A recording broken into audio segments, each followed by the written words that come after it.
Right, ladies and gents, my recent acquisition, something I bought. Never really saw myself going down the old handmade knife route, because I love my Moras. I've got an MOD survival knife, obviously, and a decent pen knife, the Mauser one that I use. Came in from work late one night, sort of gone 12 o'clock, and you have a sit down. I'm having something to eat and a brew, and I flicked on the old YouTube, and down the side, obviously, there's other videos. I clicked on this guy just to have a look, and his name's Zero Pence, you know, just spelled with 0 pence. And he turns out he don't live that far from me. They don't really make a difference, but I started just starting to watch some of his videos, because and it's kind of like a knife making thing. So I've watched quite a few of his videos, and some of them he's had up there for a while, and I thought, well, you know, why hasn't nobody commented? Look at the stuff this guy's doing. And as I flicked on, you know, I left some positive comments, because I always do, and if I ain't got nothing positive to say, I don't leave a comment. He's just doing some incredible work. He's like in his back shed, and he's retired now, but craftsman, you know, obviously if you see some of his videos, you'll see some of his work. Very much getting back into sort of making stuff, and what he likes to do, and his and my ethos is the same, hence his name 0 pence. He gets stuff, he makes stuff, and he's like, he makes it from scratch, from bits and bobs that he's got, and I sort of love that. So it may have gone to about 3 o'clock in the morning watching some of his videos. On one of them, where he's showing you on the table some of his knives, I caught sight of something, and you know, you don't know you want something until you actually see it. Well, I think that sort of very much kicked in there, because there was one knife, and it had a beautiful sort of etch pattern on it, I thought at first, but anyway, started talking to the guy and so forth, and he put another video up, and I'll show you the blade first, and I'm going to have to squeeze it to actually get the knife out. Let's do it properly. It had this beautiful etching on it, and it's not etching because what the guy does is Farius files. You know what the people that do old blacksmith and that, he gets them, they're beautiful steel to make knives out of, and then he works on them. And what he's done, I mean, it could be ground out if you wanted to, but I don't. I just love that. And then on the other side, as I turn it over, it's got a different pattern on there. And for me, this is going to be a field working knife in the same way as it will fit between my Mora, which I'll be using for very, very sharp and small delicate task and that type of stuff, and this will be used just for general bushcraft in work. It's a beautiful blade. I'm trying to show you what it is. It sort of thins down, full tang all the way through, and you see the handle. Now it's made out of a beautiful wood. He did tell me what wood it was. It's a beautiful wood, and it's kind of got such a smooth satin finish on it, brass pins and so forth, lanyard hole. But when you look at it, it's hard to show. You see the angle. Once that's in your hand, that puts the blade, you know, almost vertically, but it's got a wonderful grip on it, and I love that. So talking to the guy bits and bobs, he's I'll put his new pens, I'll put a link to his little channel there. He's just kind of made this from scratch, and you think, well, what's he done with this steel? How hard is it and that? But he's since put up, he's gone and visited a friend who's got a proper old-fashioned forge, you know, a blacksmith's forge, and also there's another in it. He's a cracking bloke, because I know somebody kind of just like him, bit of a woo, bit of a way lad, obviously sort of from the London area, and who makes the sheaves, which I'll talk about in a minute. But yeah, I love this knife, fell in love with it, thought, yeah, well, we're talking like big lots of money. I'll talk about the money later on, but I just got something now. I just sat there down there one night, sorry, trying to keep it in shot there, and came in and just saw something, and I thought, yeah. So we had a little chat and so forth, by PMs and so forth, and a little chat by phone. And this guy is actually that brilliant. He actually came down to my house. Obviously Barry came round, and he's got a selection of knives. I think he was just really glad, and sort of people were taking an interest in his work there, Barry, weren't they? Walking around the 150 prepper. Yeah, this is a bag full of knives, and you know, so I said you could have sold a lot. Yeah. Because he's like, well, I didn't really think anybody would take interest in me with it, and I was thinking, you're having a laugh, mate. This is a quality handmade in England knife in the old-fashioned way. Everybody was admiring his work. No one was thumbing it down. No, it's a quality sheath, which I'll talk in a minute. You know, by what I can only describe as a time-served leather worker, leather maker. I mean, he does it for a living. But the knife, absolutely stunning. The leather work's done by his mate at Billericay at Barleyland. It's a Barleyland there, yeah. It's what's it? It's a bit like that place at Blake End where they've got like a arts and crafts place, yeah. And same as the forge, because you put that up now. So that's a knife made in England. I'll try and get this sort of done now by an old-fashioned craftsman. Beautiful bit of work. Love it. He said to me, I'll get that blade sorted with you. Now, just on me, I'm not going to cut a piece of paper with a knife ever. Comes down to a lovely point there. I'll be using this for, you know, battening wood, preparing wood and that type of stuff, so I don't want no razor sharp cutting edge on this. And he said, no, I will sharpen that up before I bring it down. I said, no, because I'm going to use, this knife is going to be used, yeah, not one of these shiny things as I call it, where, you know, you buy it, you fall in love with it, but you never end up using it. But I'm going to be learning how to sharpen this knife and keep the knife sharp. You know, I've got a reasonable amount of skill, but nothing like some of you guys have. So this will be my learning curve knife, and the one that I'll use all the time. I'm not going to start. You've all seen what a knife can do. It can batten through logs, preparing firewood. I've had a good old play about with today. Not even a mark on it. It's passed every single test I would want it to use. And I'm sure you don't want to see it, you know, see me bashing bits of wood about. But yeah, just beautiful knife. Beautiful knife. And here we have the sheath. Now, obviously it's got a fire steel there.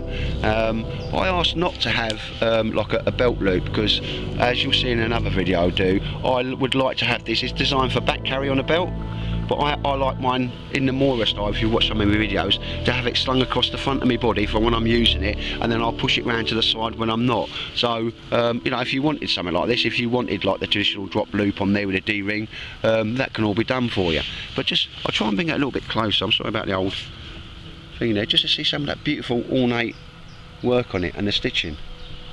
And you can see the guy who done this, because it completed the knife, because Barry's, the guy's gone round and done videos of where he gets the knives heat treated and who does his leather work, you know, and over the other side. The fire still stays there, just it's that tight. That's how quality the work is. And it comes out, and I will put a little end on that and a little bit of bungee cord around that. I mean, the press studs all come undone. Beautiful work on both of them. I think it's amazing. I do love this, because there's something about this sheath, and it tells me something about the guy who made it, and you know how he knows what he's doing. When you push the knife in, it doesn't have any straps keeping it there in the traditional way, does it? But it don't need it. Once it's pushed right in, it don't need it. It ain't coming out. I have given this the hardest shake I can, yeah, and it's not come out. Nothing. It doesn't come out of this sheath, yeah. The way the guy's just done this and he's moulded it, you literally have to push with your thumb there, and it comes out. Okay, it comes in. Yeah. Look. No way is that coming in. I'm going to hold it to the side so you don't think I'm squeezing it. It ain't going nowhere. It don't come out, and this is upside down. You can give it, if you give it a hell of a yank, it will come out. But it's pushed in, and you know the way you go to get your knife is push down, which just pushes the leather apart, and there's a stud down there that just keeps it in. So it's pushed down and pull out, and I think that's a terrific bit of kit. Never seen that like that, so I've just adds a little bit to the uniqueness of it. So on this point, I'm just going to stop the camera for a little bit, and I'll come back to this. Anyway, we're back again, gents. So obviously, me and the guy, we talked and so forth, and as I say, brought some of his knives down. Obviously, Barry shot round my house and that. Barry's interested in a lot of his work. I'm just can't believe I got myself a knife that I really love. Didn't know I was sort of looking for a knife, this sort of knife in the start, if that makes sense. And when I said, you know, how much is that? You know, is that for sale? And you know, that type of stuff, right? Start, and he was going, well, you know, yeah. So I said, sort of, how much, like? And he obviously PM'd me back with a price. I don't think it's probably right for me to say what I paid for this knife.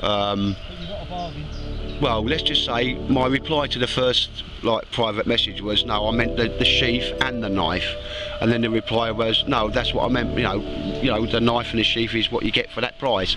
But I'm old school. I'm up for haggling and barter.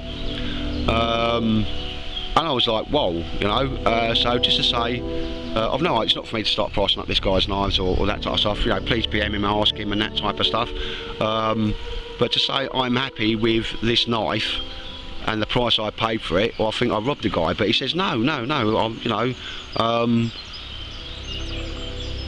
I'm, I'm just gobsmacked with the price I got it for and that, you know, and I kind of love that. I'm going to do that again. So it's push down and pull out, and that's the knife. What he's done is he's cracking bloke. Obviously, he only lives a sort of about an hour's drive away. He's left us with another bite knife. What Barry's going to do, I'll show you the knife just to finish off this one, show you another example of his work. This is what he does in his shed at home, like, you know, and he's got no fantastic machine tools or nothing like that. It's old-fashioned. It goes to a forge and a leather maker. Really happy with that. Barry's going to do a bit of a vid on this, but he just said, well, no, I'll leave this one with you guys, have a bash about, and you know, we said, well, no, if you break it, you break it. I'll you know, give this a hammering. Barry's going to do a video on this, but this is another example of his work, and I just think it's amazing work again. Once he's left these, he said he's not. He didn't know he was going to sell them or leave them and that, yeah. He was a little bit, I would always put a better edge on the knife, you know, with stropping and all that type of stuff. But I quite like this. Again, it's got everything I would need on a knife for it. Beautiful handle, fits my hand really well. All these handles fit the knife. So the handles really fit your hand well, didn't they, mate? You know, for when you get close up doing sort of some work there and that. I actually like, people call this a skull crusher, but I think we should use a different term for that. You know, all the pins, the lanyard holes, and again, that's literally started off work as a farrier's file, and he's turned it into a beautiful knife. There's another example of 0 pence his work. I'd already fallen in love with that knife, and he's just kind of left that there as well, kind of long as well. Next time we see him, obviously we'll pass it back to him. There's a beautiful example of his work, and he said, well, no, if you're going up the old thing, well, because he's seen some of my videos, I want you to give that a right hammer. In exact words, he said, if you break that, if you destroy that knife, if you bend that knife or you damage that knife, no problem, because I just want people to sort of give it an honest testing. Yes, sorry, an honest testing, but I'm not going to go into this one too much. Blimey. Sod's law, you always get the cost when you're doing a filming. Yeah. But somewhere else I ain't got to fill out the insurance form. Oh, cheers, Barry. But yeah, I'm going to put a link to his site or his channel. That's some cracking work, and some of the ornate knives he's done. Remember the one he done for a female bushcaster? Yep. With all like the Celtic end to the knife here, and it's kind of, it's like ironworks and that, mate, isn't it? You know, with that beautiful sheath that she wanted. Yeah. And he just, sometimes he gets a little bit of metal and he turns it into something, and you think, wow, even like a little necker knife I've just seen him do, because you love the idea of that, didn't you, mate? A little necker knife and a fire steel and a striker. Because he started doing all the jimping, I think they call it, all the way down his knives and that. But yeah, I just feel I'm quite lucky in the fact that, well, I'll say I discovered him, he was up there, and managed to get my knife, mate. But that's the one Barry, I mean, flick across the Barry, if you watch my site you probably watch Barry, because Barry's going to do a bit of a review and a video on that. Yeah, he's going to give it a beasting, because that's exactly what feeble bastards will do. And there's my knife there. Absolutely superbly happy with that. And what I will say is, love the feel of that wood. And you have to forgive me, he did tell me what wood it was, and I just can't remember. Like I say, this is an impromptu sort of video when we come over here today. But yeah, come in late one night, saw that, loved the old artwork on it and that. Delved into his site a bit more, and ended up buying it off the guy. And I may well be one of the first people that's bought an knife off him, I don't know. That may mean a great difference. But what a beautiful sheath. And I like that, because I'll have a piece of leather going through there and across and up my shoulder, sort of having it in sort of holster style, mate, across the front, in the same way as some of you will see, like I like to carry a Mora knife. But that's a beautiful knife. I'm going to teach myself the skills necessary to sort of whetstone this, put a really edge on it, and then obviously the stropping of the old, sorry, Barry wants that knife now, mate. Stropping of the blade with stropping of the blade with leather. So this is my sort of learning curve and that type of stuff. I can field sharpen a knife, so you know, army style, if that makes sense, but not bushcraft style. Not to the skills that some of you guys can do. But anyway, I'll slip that in there. Mac tightwad. That's my new old style, by that I mean a traditional, as in old style, bushcraft knife. And to say I'm happy with that and the workmanship, and it's been handmade in England. I'm not going to talk about money because that's rather insulting. You know, you're paying for, you know, time out of a man's life when you've got something like this in your hand. Isn't it? This isn't just been machine made, but you know, to a pattern and that type of stuff. For me, that's the dog's what's it. But that's my knife, and I'm well happy with that. So 0 pence, mate. As I said, I'll do a quick video on that. I think you can probably tell by my words. I am sort of impressed with your work, mate, and yeah, I shall be a future customer, mate. No doubt about that. But anyway, ladies and gents, YouTube, take care and stay safe, everybody.